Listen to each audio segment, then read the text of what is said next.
এই তোমার কি হয়েছে? এত ভাবার তো কিছু নাই, বলো কি হয়েছে, বলতে তো হবে।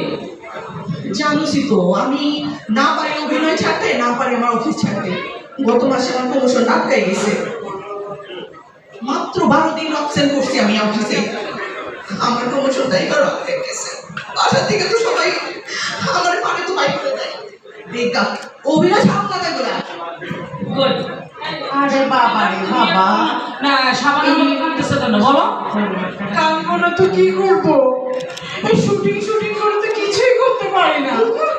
সামনে ছেলেটা বাইরে থাকে, ফোন করে কিন্তু আমি ফোনটা ধরতেও পারি না, নেট পাই না। এমন জায়গা শুটিং করতে নিয়ে যাই সেখানে নেটও থাকে না, কোনো কিছুই পারি না।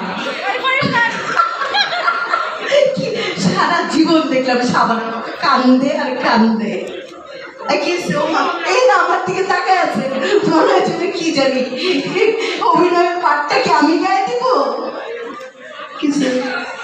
আমি সকালবেলা শুটিংয়ে যাওয়ার জন্য রেডি হয়েছি, বাসা থেকে বের হয়েছি, ঠিক তখন